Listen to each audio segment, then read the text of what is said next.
toutes et à tous, je vous retrouve aujourd'hui pour la suite de la vidéo sur les différents papiers et je vous fais maintenant les petites comparaisons de coloriage selon les papiers que vous allez utiliser.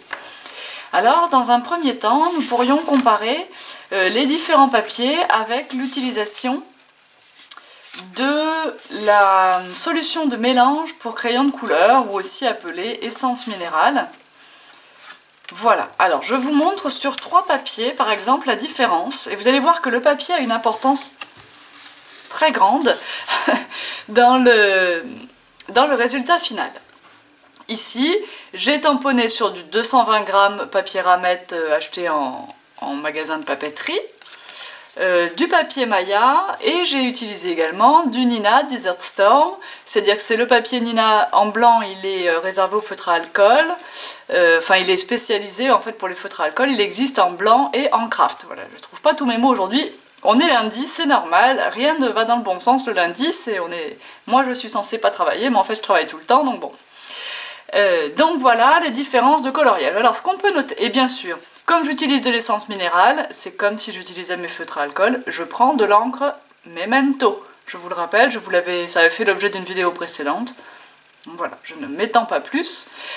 Donc si j'utilise, et pour les crayons de couleur, moi j'ai la chance d'avoir des polychromos chez Faber-Castell, donc c'est ceux-là que j'ai utilisés pour vous faire le test. Quand on prend le papier bas de gamme, 220 grammes, en magasin, enfin en papeterie, Top Office, Dactyle Bureau, je sais pas, Bureau Vallée, tout ce que vous pouvez trouver près de chez vous, voilà ce que l'on obtient. Vous voyez qu'ici, bon bah c'est pas moche, hein, les couleurs sont bien fondues grâce à la solution de mélange, mais les couleurs sont un peu ternes. Voilà, ça ne bave pas derrière, hein, avec cette technique-là, il n'y a pas de problème. Et voilà, voilà le résultat.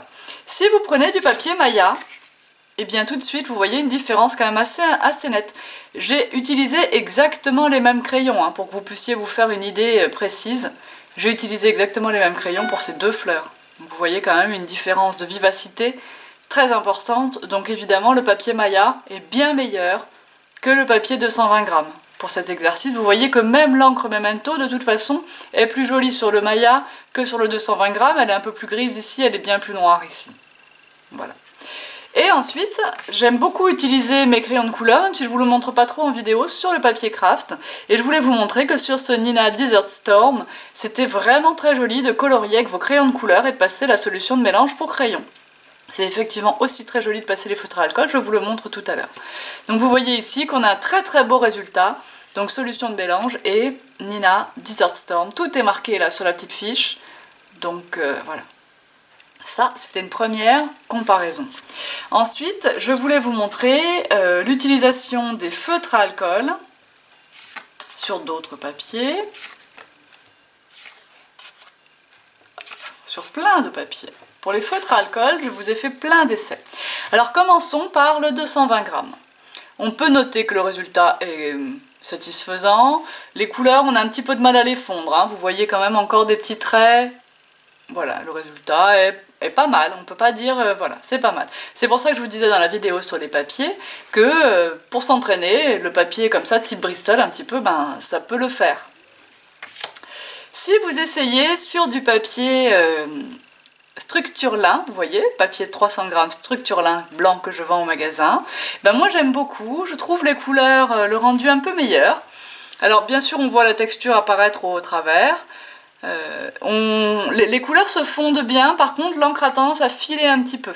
Voilà, elle a tendance à sortir un petit peu du cadre, donc c'est un petit peu difficile à maîtriser sur les bords, mais c'est pas mal, ça peut, voilà, de temps en temps, pourquoi pas. Alors on va passer sur celui-là.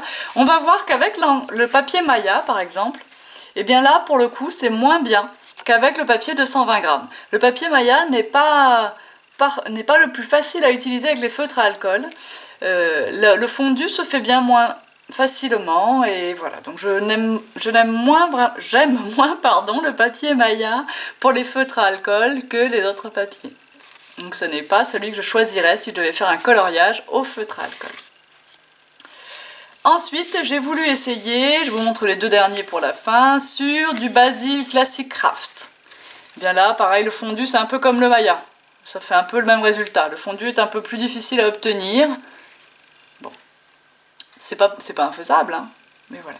Alors comme j'ai le Basil Classic Craft dans la main, j'en profite pour vous montrer ce que ça donne quand on utilise le Nina Desert Storm. Alors là, c'est nettement plus joli. Ce que vous pouvez remarquer, c'est que d'abord, sur le Basil, l'encre Memento, elle a filé un petit peu. Le trait de tampon n'est pas parfait. Alors que sur le Nina Desert Storm, le trait est parfait. Il n'a pas du tout été altéré par le passage des feutres à alcool. Et les rendus de couleur des feutres est bien plus intéressant.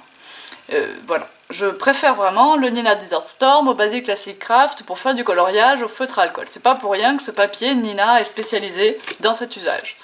Et bien sûr, si on prend le papier Nina blanc, les feutres à alcool, vous voyez quand même qu'on a un résultat qui est vraiment très joli.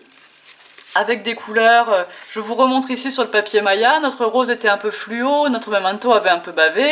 Ici, pas du tout, les fondus se font bien mieux. Voilà, c'est vraiment, on voit que c'est vraiment plus adapté. Et là encore, j'ai utilisé exactement les mêmes feutres, donc pour faire tous ces essais. Vous voyez, entre le 220 grammes et le Nina Solar White, il y a quand même une grande différence. En tout cas, j'espère que la caméra vous restitue bien tout ça, parce que voilà, c'est net. Et puis, si vous voulez utiliser une technique à l'eau, alors vous allez pouvoir utiliser le papier 300 grammes. Vous allez pouvoir utiliser le papier Maya.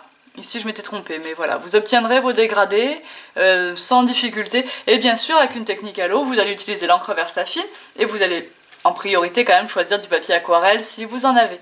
Alors c'était une petite vidéo très courte pour vous montrer les différences de résultats de coloriage selon les papiers et les techniques de coloriage. J'espère que ça vous aide un petit peu. Je vais vous demander encore une fois votre avis dans les commentaires de cette vidéo. Vous pourrez me dire, comme prochaine vidéo, j'ai prévu l'utilisation de la Cuttlebug et le coloriage au feutre à alcool.